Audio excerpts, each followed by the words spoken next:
Good evening, friends, and welcome to another edition of the Artist Spotlight Show. And yes, we have another amazing author. His name is Brad Johnson, and there he is. And we're going to find out a little bit more about him in just a little bit. We're going to find out about his journey. How did he get into becoming such a famous author? And we'll find out all this and much more about him. We're coming to you live from our Myrtle Beach studios. It is your friend Russell K. It's great to be here with you this evening. And again, our show is being brought to you by Music Dreams USA Radio Worldwide. We play everything for everyone. And we are now in season 2 of the Artist Spotlight Show. And we're actually looking for sponsors. If you're interested, you want to be part of our team, please send your request to info.musicdreamsusa@gmail.com. We're also being brought to you by Biker Babe Barber and Company. When it comes to live music, we have got you covered. And Table and Mike Productions and Eagle Street Corporation up in Asheville, North Carolina. And again, thank you so much for being on the show, and thank you for supporting us. And now, without any further ado delay, let's find out more about Mr. Brad Johnson. Brad, how are you, my friend? Oh, I'm good. I'm good. I'm good. How you doing, Russell? You kind of like stole my line earlier before we went live on the air, but I'm gonna repeat it anyways. I'm just living the dream. Oh, that's oh, you got it this time. You got it this time. Yes. Yeah. Hip, hip, So yeah. you're coming from the beautiful sights of Vancouver, Canada. Oh I am. man, The sun I is am out right jealous. now. How's the weather up there? It's been a good week. I don't want to jinx. Knock on wood. It's been a good week. It's for us. We're all in Celsius, so I got to do math. I think it's like the 80s or the 90s. That's kind of that kind of temperature. No rain, beautiful sun. No fire smoke, which is always a bonus this time of year in Canada. It seems like every year Canada burns to the ground somehow, but this year no smoke where we are. So that's yay, we'll take it. But you know what though? Canada may be burning to the ground, but the next day they all rise. They just come right back. Just brush off the ash. Man, what was that? Yeah. And then it's winter. What the? Hey, did you ever write a book about that? I haven't yet. Oh, there you go. There you go. That's my next one. Yeah. Country burns See what I tell you? the phoenix of countries every year. Yeah. There you go. Check it out. There's another new project for you. Yep. And Perfect. speaking of that, for all of our guests who are watching now, we'll be watching later, Yep. and maybe meeting you for the very first time. Who is Brad Johnson? Brad Anderson. Anderson with an A. Who is so? Yeah. So who am I?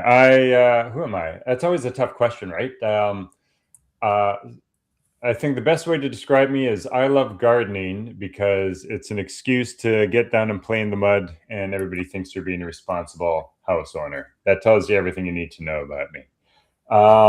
Beyond that, what do I do to pay the bills? I'm a university prof. I teach business courses. I lure people to the dark side, young people to the dark side, and teach business courses. I'm a science fiction author. Back in the day, my first life, I was in the sciences. I was a science guy with a lab coat. And I worked in the biotech industry. I used to make drugs for a living. For No real. way. Yeah. No way. Legally. Yeah, I did. Yeah, exactly. Just in a garage. Yeah. No. That's why I So, called you the other last name for Brad because I was like I maybe had some drugs going on with me here. You know what I mean? oh yeah. Well, I thought you were messing because beforehand you were like before the show you were like, what should I call you? And I'm like, you can call me anything. I'll respond. And then I was like, oh, he's actually calling me anything. There we go. He's Yeah, taking I me was up on testing that. you to Yeah. see if you. I was actually testing you to see if you were paying attention to the show. Yeah. Is this my real name?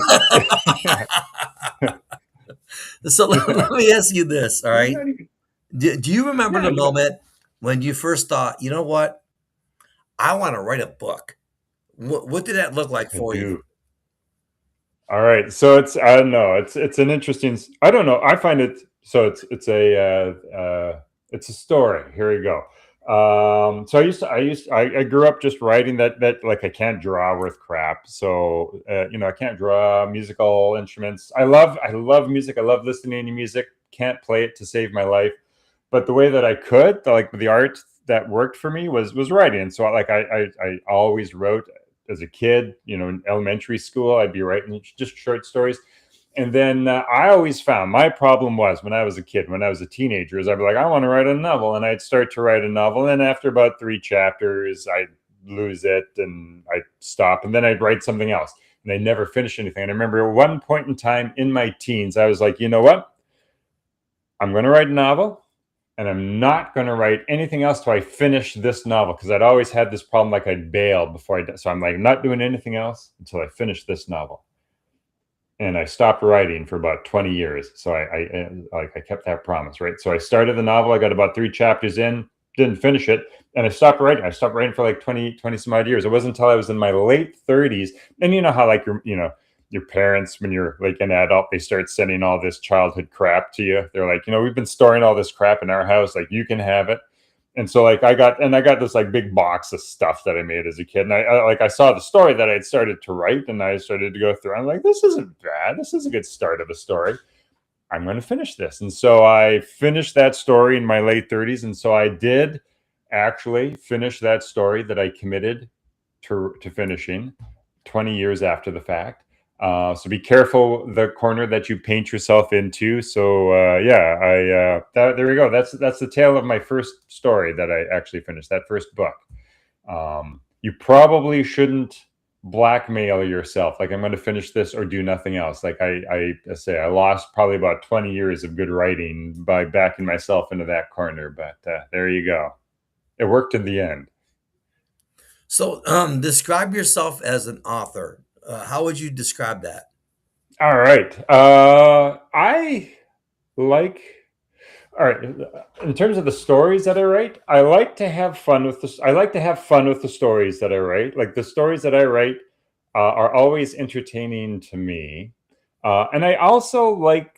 I don't know. I like thinking about things. I like exploring different issues and ideas. So I find, if I was to describe my writing, it's fun, and I explore things that I think are interesting. Hopefully the audience thinks they're interesting too.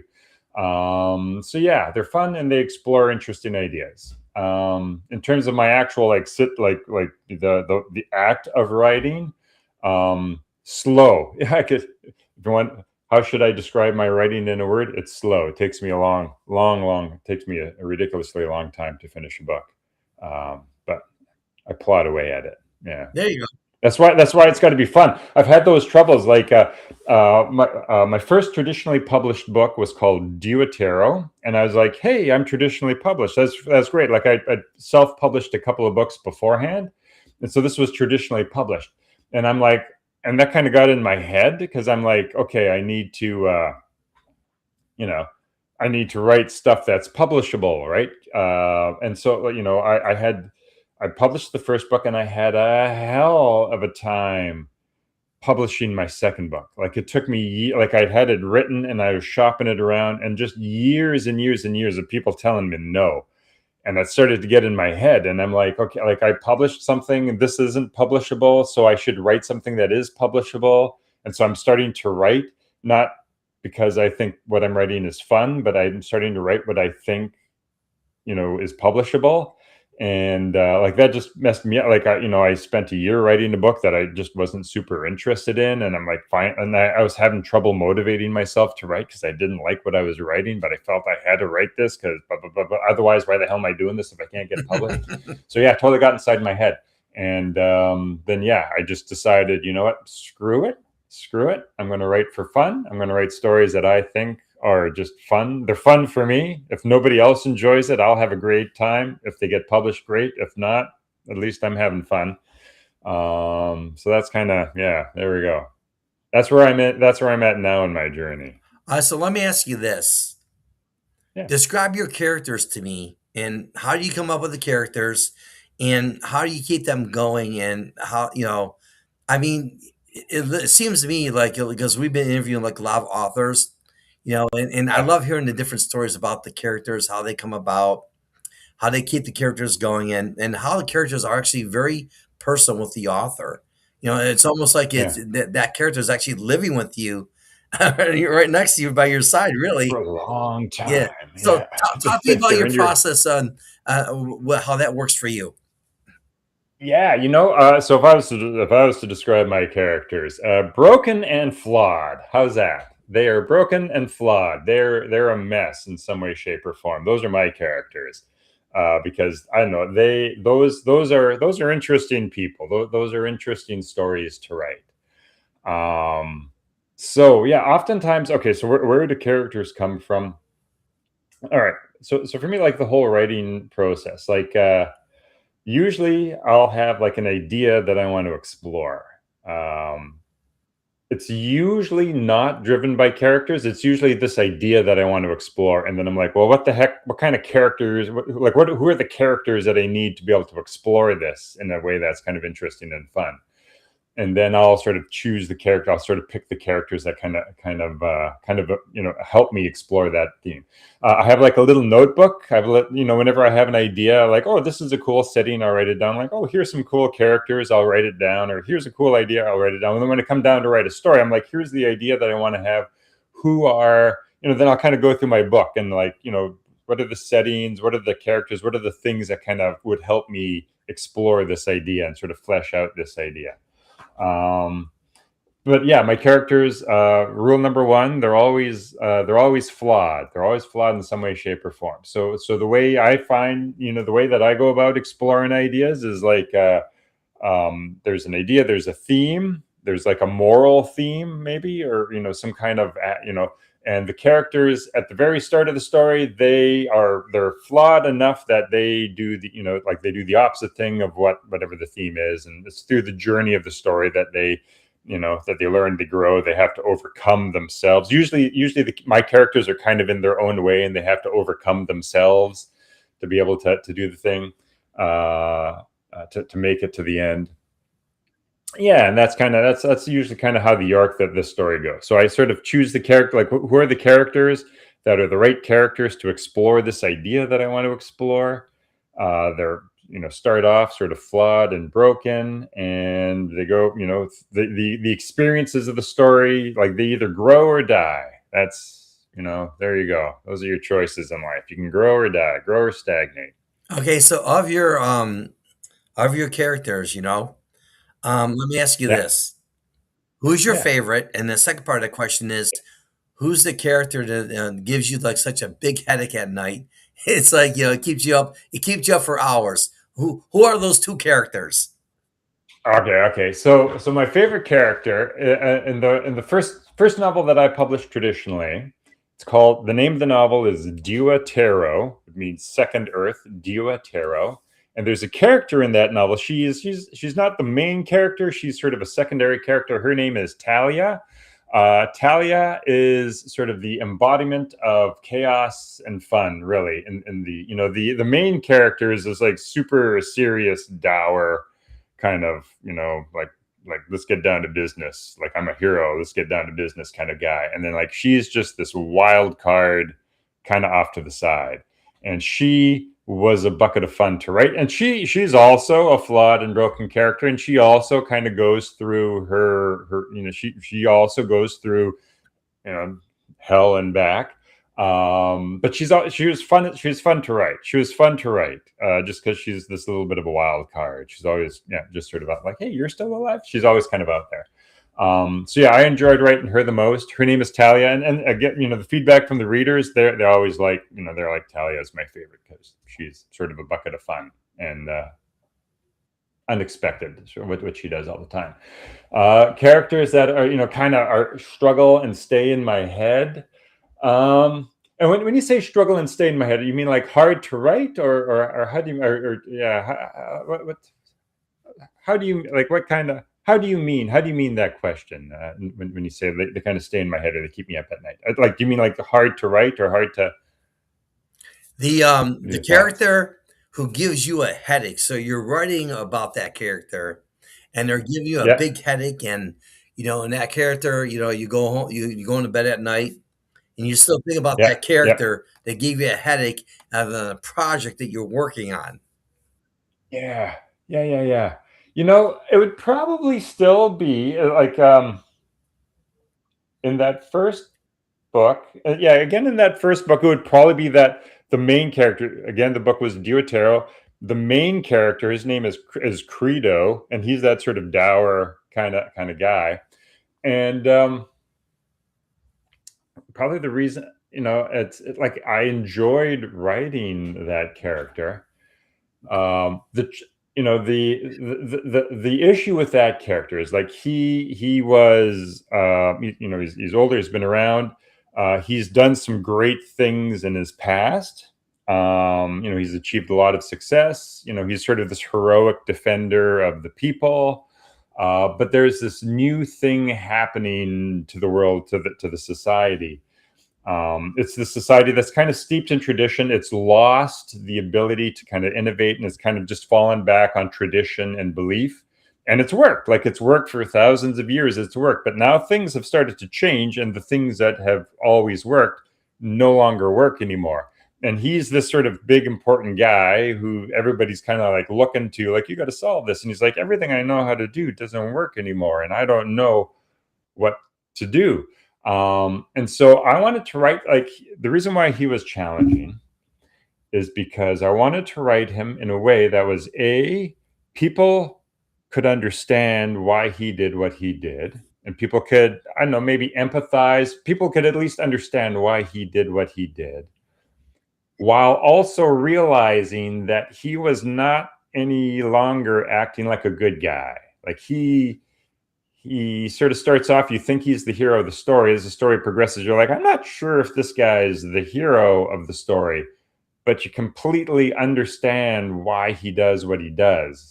And that was a really hard, I think, balance to make, right? Hmm. And he doesn't, like, he's not the hero out of maliciousness. Like, he genuinely wants to help, he just doesn't know how. And the way that he progressed, like, he kind of falls back on his belief in the what used to work before, and he's like, well, this used to work, so I'm just gonna do it more. So yeah, I wanted people to understand, to empathize why he did what he did, yet recognize, like, he's not, like, I don't, like, this guy is not the hero of the story, and maybe a kind of villainous of the story. So it's really hard to strike that balance, and I think I did. The feedback that I get from people, again, they like him because he is this sort of nuanced, like, is he a villain or is he a hero, or like, what's, like, it's interesting to talk about who he actually is, what he actually is, right? So yeah. So, what does your writing process look like? Is it based on personal experience, or is it maybe? I know some authors, they have these computers and it gives you like kind of like different ideas and blah blah blah. They have other Yeah. authors that actually write from personal experiences. So, for you per se, what does Yeah. your writing look like? Yeah. Um, I generally don't use a computer to come up with ideas, but so it's kind of my experience. But I write science fiction, and, like, I've never been to space, so it's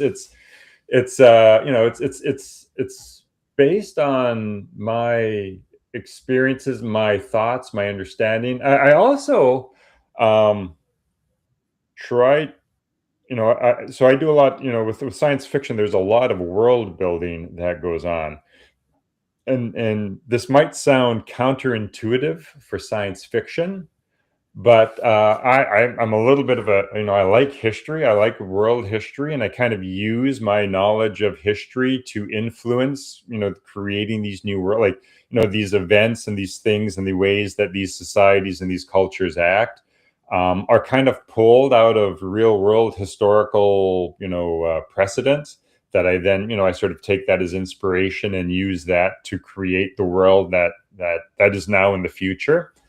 So yeah, the worlds that I create, the stories that I create, they're ideas, they're concepts, they're things that are interesting to me in the moment that I'd like to explore, and I explore them through a story.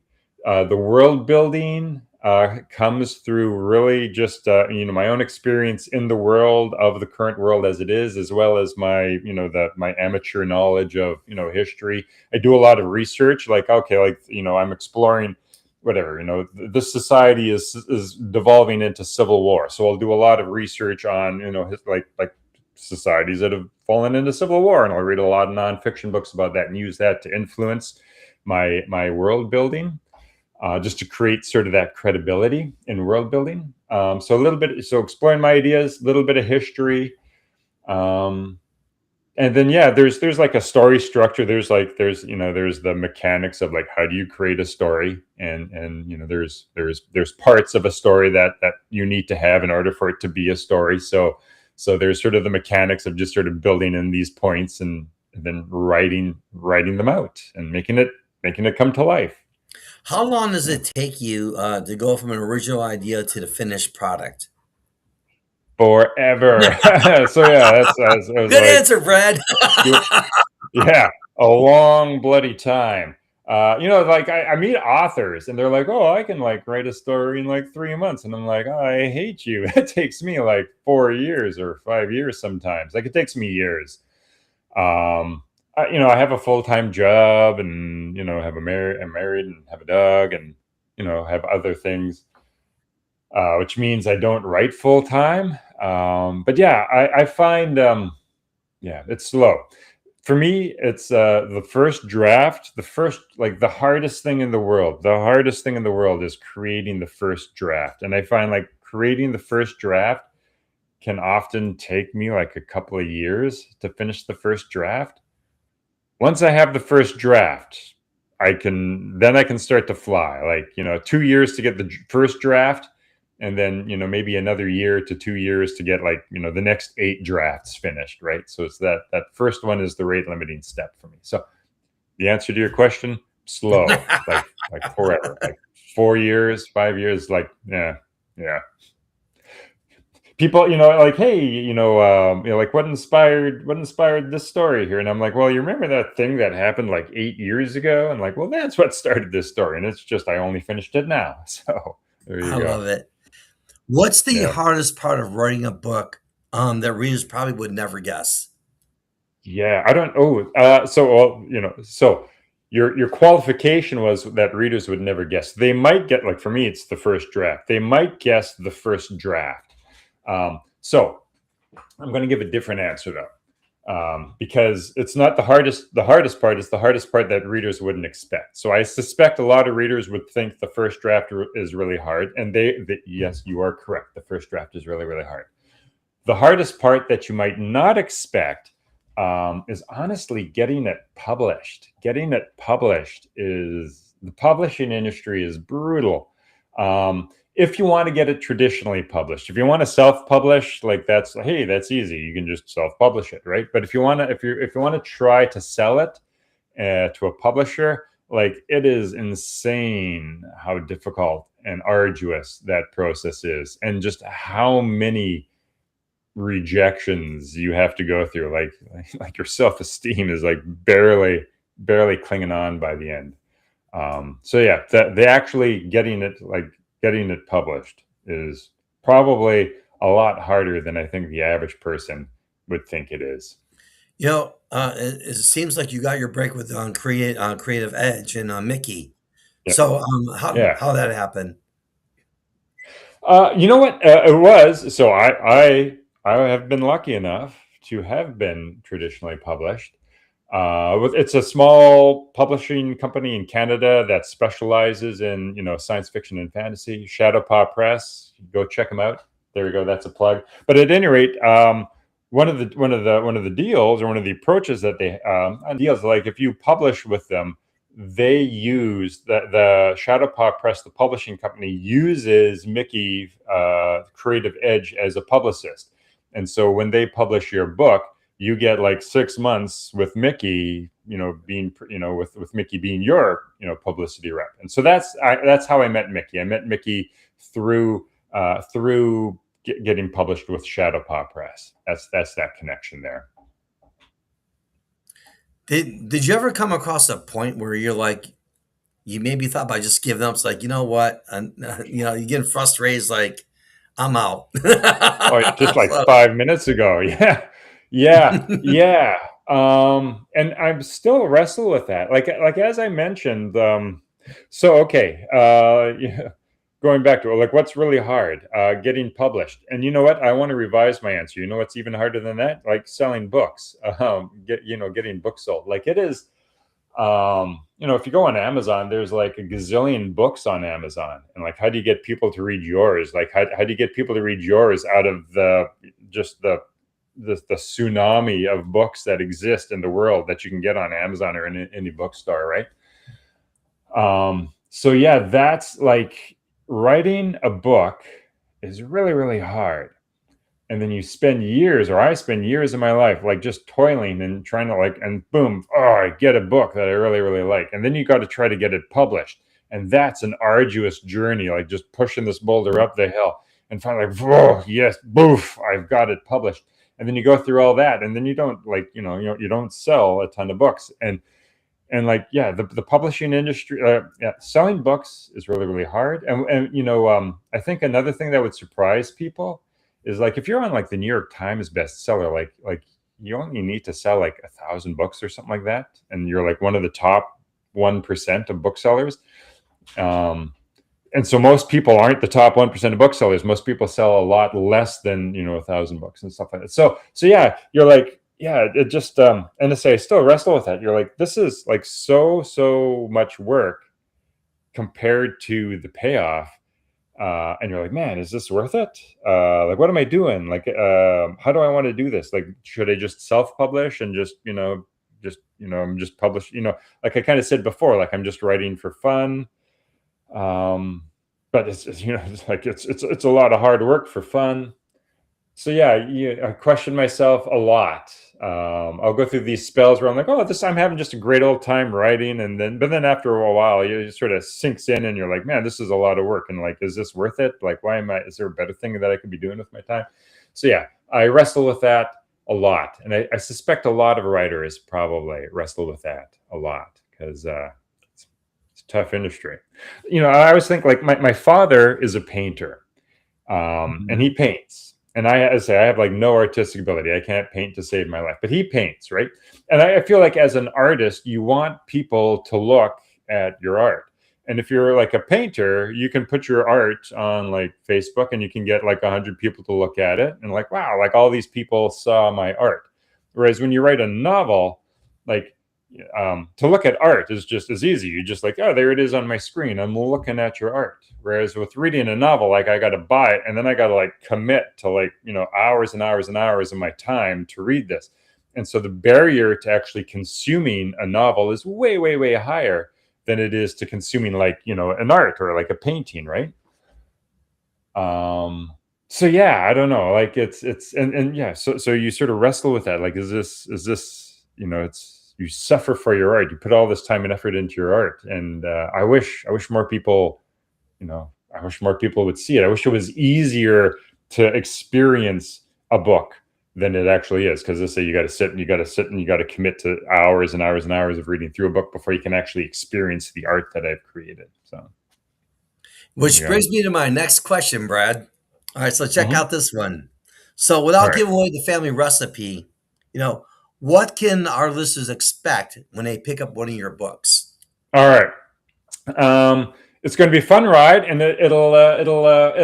I hope so. It'll be a fun ride, and I hope that you'll maybe see the world differently at the end of it than you did at the beginning of it, in a good way, right? So I say, like, it's fun. Hopefully, it makes you think. Hopefully, it makes you think and sort of see things differently than what you do. There you go. So, when they get done reading a book, Yeah. what is your hopes of when they finish that book? I would love it if I would love it if they did actually see the world differently at the end of it. And I always enjoy it. Like for me, like a great book stays with you after you've read it, right? Like you close the last page and you put it down on the nightstand, and it just like you kind of like, you just sort of think about it for a little bit, and it kind of stays with you for a little bit about it, right? That would be sort of my goal. Like if you can write something, it can make you feel something and just sort of stay with you a little bit after you've closed it and put it on the nightstand. Just sort of the characters stay with you. You think about it a little bit more. If I do that, I'm thrilled. You've done a bunch of different projects as you've been on record to say. So Yeah. let's go back down memory lane. Okay. of all the things you've done, is there one specific project that you're so proud of even today? If so, which one is it, and why are you so happy about what happened there? Okay. I'm fortunate enough to have completed a number of projects that I feel good about. Hmm. I'm super proud of the books that I've written. I love all the books that I've written. I think they're fun. They're where I was at the time. Um, I got my doctorate. You know what? The thing that I'm most proud of. So my doctorate research was on organizational wisdom. Um, and so I really found that fascinating. It was a fascinating topic. Like, how do we develop wisdom? Can we make wise people? I loved sort of that. I thought that was super interesting to me for as a research topic. And I created from that. I created an academic book for like researchers to read, but I also created sort of a layperson's book for just anybody to read, and it's open access. It's free. Like I give it away for free. What am I proud of? I created this sort of open access a layperson's book on this topic of like, hey, how do we develop wisdom? How do we develop managerial and organizational wisdom? I was able to create a course around that, and I was able to get my school that I teach at. I was able to get them to sort of adopt that course into a couple of different programs. I'm able to, I was able to research and come up with some what I think are meaningful insights about developing wisdom, and then I was able to create something that I think passes that on. A little bit beyond me. So I think I'm pretty pleased. I'm pretty pleased. I'm happy about that. I'm happy about that. Pat myself on the back for that. Cool. All right. Yeah. So, what's the biggest surprise about becoming a published author? Ah, a lot of surprise that the work's not done. That the work's not done once you become a published author. Um, yeah, you think, yeah, I guess that's it. Like, for so long, that's the goal. You're like, I'm going to be a published. Like you strive for it, you strive for it, you strive for it, and then finally you achieve it, and you're like, yes, and then you're like, oh, like the work's not done. Like that's like now you need to go. You need to promote the book. You need to write your next book. Um, so yeah, that's probably the biggest surprise. It's like you think that's the end goal, and you realize that's like that. There is no end goal. That's not the end goal. It's just now there's more. Um, so that was probably the biggest surprise. That's not the end.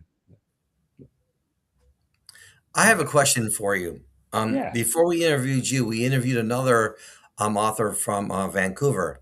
Her name Cool. is Deborah Wild, and she's from Okay. Vancouver as well. Now, I asked her this question. I'm going to ask you the same question. Okay. I was actually preparing for my morning show with Yeah. Heather Daniels. We have a morning show we do. Okay. And I'm going through social media, and I noticed there's a ton of publishing companies right now that are advertising on Facebook.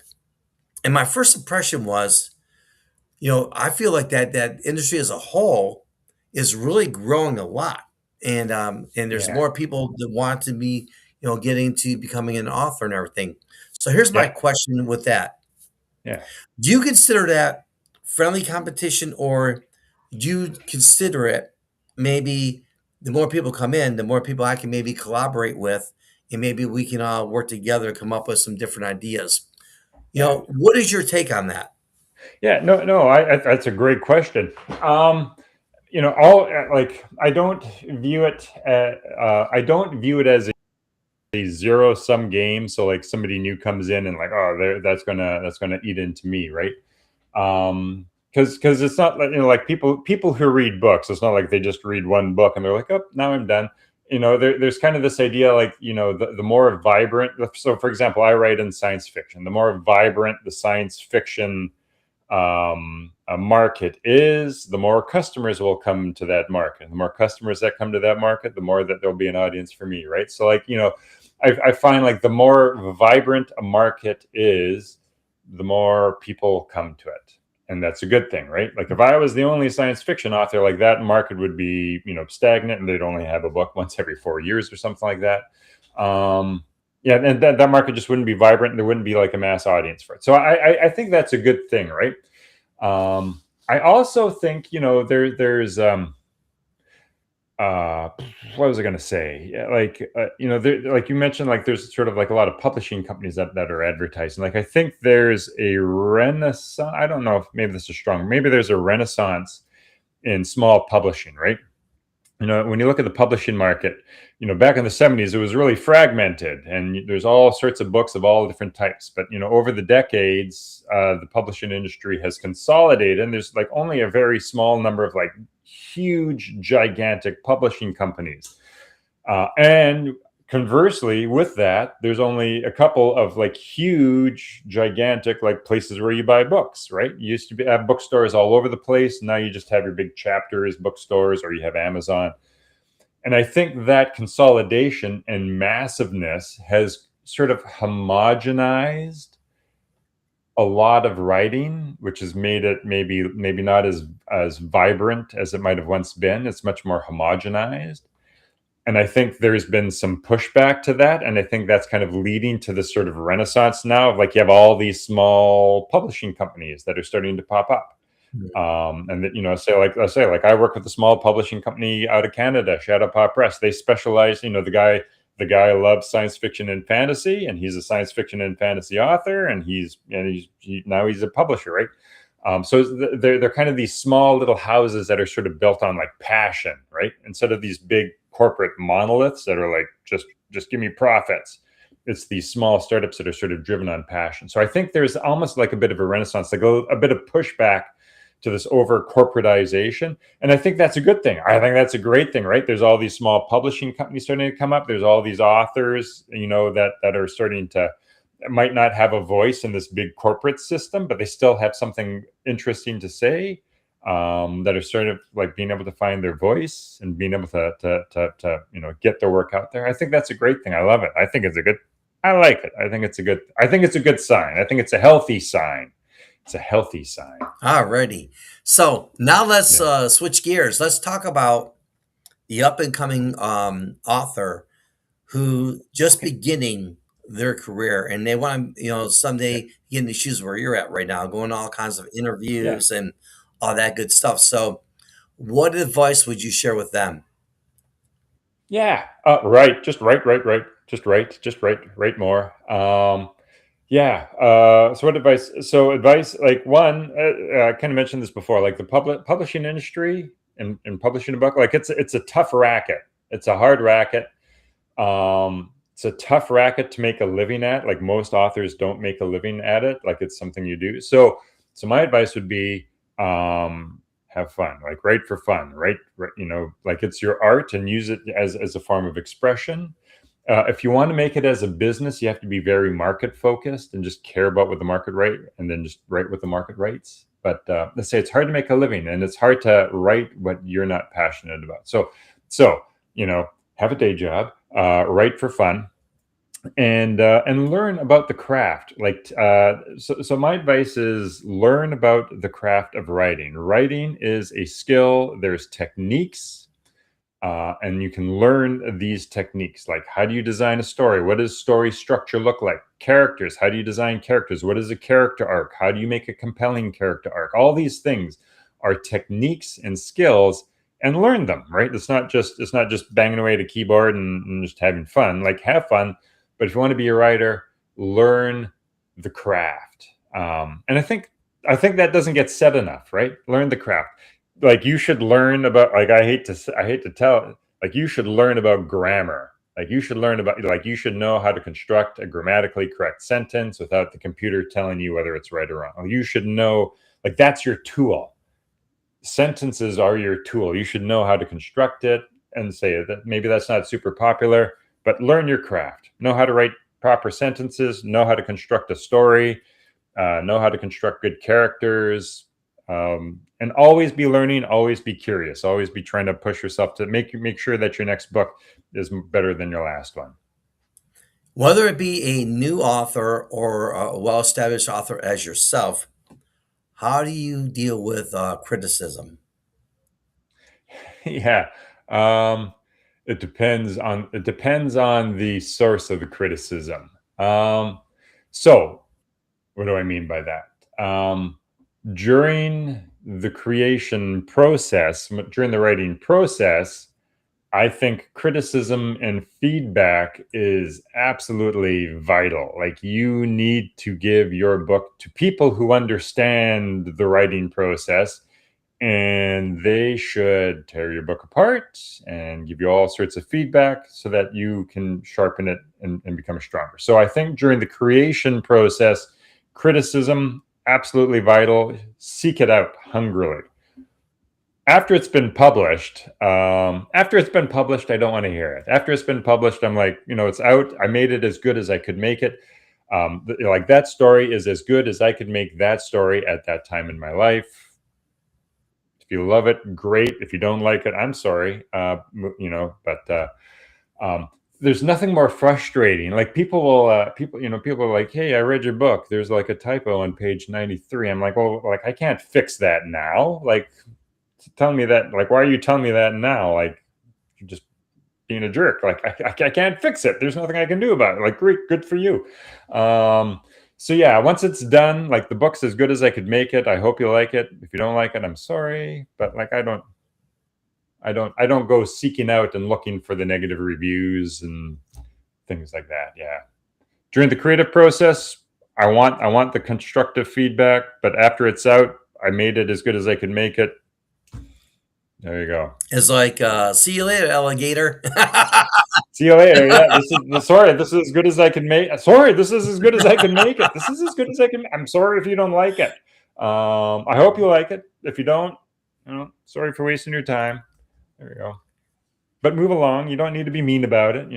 Now, during our interview, we've had so much fun on the show, Yeah. and we talked a lot about a lot of different things.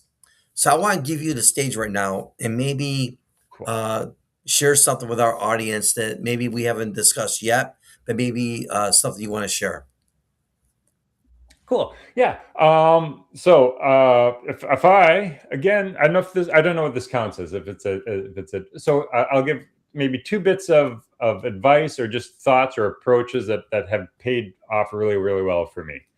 The first little bit of advice or thought process. I was exposed to this years ago. I was at some conference, and some speaker was speaking and said this, and I do not remember who the speaker is. I just want to make clear that this is not my advice. This is somebody else's advice. I remember the advice. I don't remember the person, so I apologize to whoever it was. However, they made this comment that the human brain is a phenomenal thing. The human brain will answer whatever question you pose to it, right? And we ask our brains questions: what should I have for lunch? And how do I get to work? We ask our brains questions all the time. And the brain, whenever you ask it a question, it comes up with an answer to that question, right?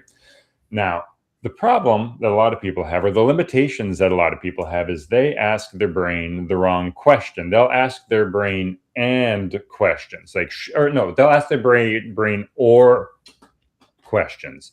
Should I become an accountant or a drummer for a heavy metal band, right? And then if you ask your brain an or question, it'll do a cost benefit analysis, and it'll be like, well, of course, you should be a drummer for a heavy metal band, right? The secret to, like, I think, living a great life, the secret to sort of being able to do all the things you want to do, is you need to stop asking your brain or questions, and you need to start asking your brain and questions. How do I become an accountant and a drummer for a heavy metal band? Because when you ask your brain that question, your brain will figure it out. Like, that's what your brain does. So if you can ask your brain the right question, you can accomplish a lot of cool things that are different. And that's kind of been the secret to me. Like, I work full time. I got my doctorate while I worked full time. I published a book while I was getting my doctorate while I worked full time. I did all these things. Like, how do you do all these things? Like, well, I just asked my brain, like, how do I do this and this? How do I work full time and get my doctorate? How do I do that and write a book at the same time? And your brain figures it out. Your brain just does. Okay, that's what you do. So ask your brain and questions whenever you're sort of at this moment in your life, like, what should I do? Don't ask your brain or questions. Ask your brain, like, how can I have this and this, right? And your brain will work. I'll work on that. The second secret, I don't know if secret or whatever, persistence pays off, right? Like, I don't write fast, but I write consistently. Like, even if all you can do is sit down and write for 10 minutes, like there'll be nights where that's all I can do. Like all I can do is I just sit down. I just got 10 minutes before 10 minutes. That's you're 10 minutes closer to the end of your story than you were at the start of the night. Right. Um, that time, this is something this is my grandmother, and she's probably not the only one. If it takes you 5 years to write a story, if it takes you 5 years to get some education or to do whatever it is that you want to do, if it takes 5 years, those 5 years are going to pass no matter what. And at the end of those 5 years, you can have a book under your belt, or at the end of those 5 years, you can be exactly where you are right now and nothing's changed, right? But it doesn't matter. Those 5 years are going to pass. So, if it takes a long time, let it take a long time. That time's going to pass, and at some point you'll finish and you'll have this cool thing that you've accomplished. So yeah, just chip away at things every day. If it takes a long time, it takes a long time, but that time's going to pass anyways. So what? Let it take a long time. Awesome. And Yeah. as we wind down our interview, thank you so much. It's been a pleasure having you on the show. Do you have any final thoughts you want to, before we go into rapid fire? Do you have any final thoughts you want to share with the audience? Yeah, I'm not, pick up a book, pick up a book and have some fun. Read. I would say pick up a book and read. Support art, not just books. It's music. Support artists. Go to buy buy. I was like buy records. Like what am I, 1,000? But like listen to music. Listen, like stream music. Like save albums. Go to concerts. Go to art shows. Buy books. Go to like support artists. And not just like the big corporations, but sort of like support. Like if you don't have artists, you don't have a culture, you don't have a civilization, right? But you'll only have artists if you actually support them. So like, go listen to music, go read a book, go read a manga, but support the little guys, because they're the vibrancy. They're what give a culture vibrancy. All right. Mr. Brad Anderson, are you ready All right, I'm for rapid ready. fire? Rapid Are you fire. ready? Here we go. Right. This is Let's gonna be find this is out. gonna be the most fun part of the interview. Let's find out. Let's find out if I'm All ready. right, here comes rapid fire, being brought to you by All right. OTW Hauling. For all your hauling needs, you have a big job. Make sure you check out OTW Hauling up on Facebook. They have all their contact information. Let them know you heard the ad right here on the Outer Spotlight Show, and they are sponsoring Rapid Fire with the one, the only, Mr. Brad Anderson is in the house. All right, here we go. Coffee or tea? Coffee. Morning person or night owl? Ooh, night owl. Oh, I got this. I'm ready. Yeah, night owl. Paperback or ebook? Oh, okay, that's tough. I used to be ebook, but now I'm getting back into paperbacks again. Paperback for now. Pen and paper or laptop? Oh. Okay, this is getting harder. It depends. It depends on the job.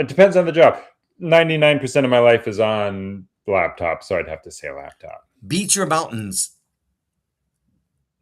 Ooh.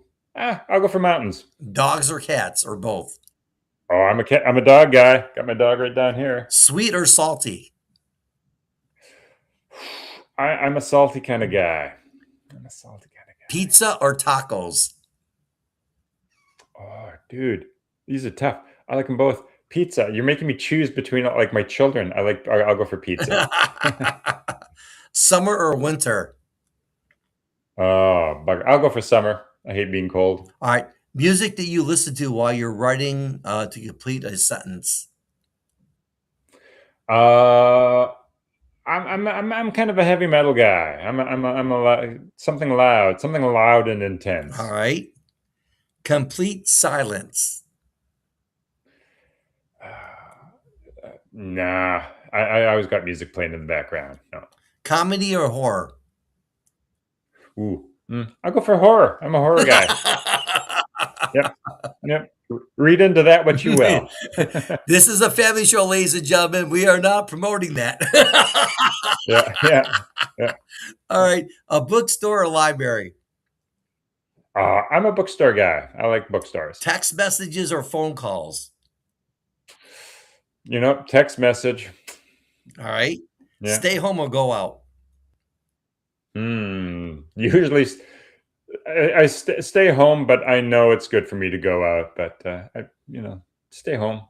Yeah, Yeah, I'm like that too. I like to stay home too, except if I'm in yeah. the doghouse, I want to go out. Yeah, it's like, oh, I better get out of here. All right. Yeah, Are you an early person or a late bird? a late person. Not a fan of mornings. All right. What book could you read over and over again? Oh, okay. So it's called the second here, River of Stars. It's called River of Stars by Guy Gavriel Kay. There we go. River of All Stars. right. Check it out, guys. Who's your dream dinner guest, living or deceased? My wife, Joelle Bradley, my wife. There you go. Would Yeah, you I've played this game before. I know the answer. What's your biggest pet peeve? Hmm. Okay. Slow service at a restaurant. Super slow service at a restaurant. I'm like, come on. I got that. Okay. What's Yep. one food you absolutely refuse to eat? Okay. Anything with tendons in it. Anything with tendons in it. Yeah. And you're like, who eats things with tendons in it? But there's some foods where like, this is a knee joint. It's a delicacy. I'm like, I don't think that's a delicacy. I don't think the emperor's wearing any clothes. That's a knee Well, joint. the thought did cross my mind. Yeah, yeah, yeah, yeah, All yeah. right. Or I probably wouldn't eat brains either. Like they're like, eat these brains. It's a delicacy. I'm like, I think you're lying. I don't think that's a delicacy All at right. all. If you weren't an author, what would you be doing right now? Hmm. Probably wasting my life scrolling internet. I'd be wasting my life. Yeah. All right.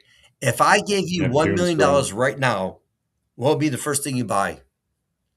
Oh, what would be the first thing I buy? I would probably, uh, I'm trying to think. Like, is there household things? I'm like, oh, what household things do I need? I'd probably go on a nice holiday, nice first class trip someplace. Take my wife with me and my dog. What's your dog's name? Her name is May. Oh, Yeah, May is in May West. Yeah. oh, right on. All right. So, what's something that you are surprisingly good at that has absolutely nothing to do with writing? It's, I, I think, I think I'm good at public speak. I think I'm good at public speaking. I could be mistaken. I'm good at deluding myself. I think I'm good at public speaking. I would agree with that. I can see you as being my co-host, man. Yeah. Okay. Cool. Yeah. I'm like, oh, yeah. I'm good at lying to myself, but I think I'm good at public Yeah, speaking. I got one more for you. Okay, this is called fill in the Bring it blank. on. Here we go. Check it out. All Okay. right, so Ooh, I want okay. you to finish this sentence. If people remember only one thing about me and my work, I hope they remember what? Ooh, I hope they remember. I tried really hard. I tried. Yeah. They remember one thing about me, and yeah. You know what? Yeah, probably like I tried. I hope that I hope they remember that I made them feel good. That's probably a more genuine answer. I hope that they remember that I made them feel good. Mr. Brad Anderson, you knocked it out of the ballpark, Yeah. my friend. Good job. It was so fun to have you on I knew the almost all the answers. show. Yeah, it's been great. Thank you so much for having me, Russell. Really enjoyed it. Really enjoyed chatting to all you people out there as well. That's Yeah. right. We're gonna have you back for part two, by the way. We're gonna talk to Mickey. Oh, cool. We're gonna have you back for part two. But thank you so much. Ah, It was a pleasure you meeting bet. you and hanging out and all that and learning a little bit more about you. So thank you for being a part of the Yeah, Artist Spotlight show. Appreciate you, my friend. my pleasure. Thanks for All having right. me. All right. Oh man, what a great interview we just had with Mr. Brad Anderson. Want to thank him again for Awesome. being a part of Yep. it. Awesome. Mm. all the way from Thank you so much. I Vancouver, really appreciate. all the way Yep, from you bet. Vancouver. You bet. And Yep. again, our show is being brought to you by Music Dreams USA Radio worldwide. We play everything for everyone. And are you an upcoming author? Are you an upcoming aspiring artist? You have a story to share? Send those requests to info.musicdreamsusa@gmail.com. Biker Bay Barber and Company, Table and Mike Productions, Eagle Street Corporation, and OTW Hauling up in Myrtle Beach, South Carolina. Thank you guys for supporting the Artist Spotlight Show. Until next time, thank you so much for watching. We'll see you right here next time with your friend Russell K and Music Dreams USA Radio. Good night, everyone. Take care.